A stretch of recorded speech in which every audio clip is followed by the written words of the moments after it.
সম্মানিত দর্শক, আজ আপনাদের জন্য খুব সুন্দর সহজ একটি রেসিপি নিয়ে এসেছি। মাছ সিদ্ধ করেই যে এত দারুণ মজার খাবার তৈরি করা যায়, না করলে বুঝতেই পারবেন না। তা আমি এখানে দুটো মাছ নিয়ে নিয়েছি।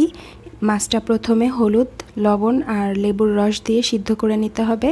সামান্য আদা কুচি দিতে পারেন, তবে লেবুর রস অবশ্যই দিবেন, দিতে ভুলে যাবেন না। এই পর্যায়ে মাছটা সিদ্ধ হয়ে গেলে তুলে নিয়ে মাছের কাঁটাগুলো ছাড়িয়ে নিতে হবে, কারণ মাছের কাঁটা থাকলে সেটা পরবর্তীতে গালে লেগে যেতে পারে। কড়াইতে তেল দিয়ে তেল গরম হলে তাতে পেঁয়াজ কুচি, সামান্য রসুন কুচি আর কাঁচামরিচ দিয়ে ভেজে নিতে হবে। ততক্ষণই ভাজবেন যতক্ষণ পর্যন্ত না কাঁচা স্মেলটা চলে যায়। স্মেল যদি থাকে পরবর্তীতে আপনার মাছের স্বাদ এবং ঘ্রাণ দুটোই ভালো লাগবে না। এরপর আমি হাফ চা চামচ পরিমাণ আদা রসুন বাটা দিয়ে দিচ্ছি, তবে আপনারা মাছের পরিমাণ বুঝে দিবেন। যদি মাছ বেশি নেন তবে পরিমাণে বেশি দিবেন।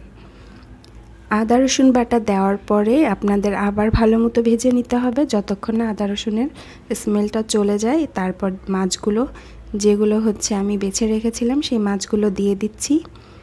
দিয়ে হালকা একটু মিশিয়ে নিয়ে তাতে আমি দিচ্ছি হলুদের গুঁড়া, মরিচের গুঁড়া আর জিরার গুঁড়া। এই পর্যায়ে ভালো মতো নেড়ে মিশিয়ে নিতে হবে। আর যেহেতু আমি সিদ্ধ করার সময় লবণ ব্যবহার করেছিলাম, তাই এখন অল্প পরিমাণে লবণ আমি পরবর্তীতে সামান্য ইউজ করব। মাছটা ভাজা ভাজা করতে হবে। যতক্ষণ না আপনার মনে হচ্ছে যে মাছটা ভাজা হয়ে গিয়েছে ততক্ষণ পর্যন্ত আপনার ভেজে নিতে হবে। তবে এই মাছের রেসিপিটা যারা মাছ খেতে চায় না তারাও খুব পছন্দ করবে, বাচ্চারাও পছন্দ করবে।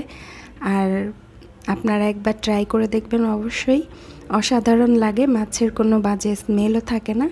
অনেক সময় আমরা মাছের স্মেলের জন্য খেতে চাই না, তবে এই রেসিপিটা অবশ্যই ট্রাই করবেন সবাই।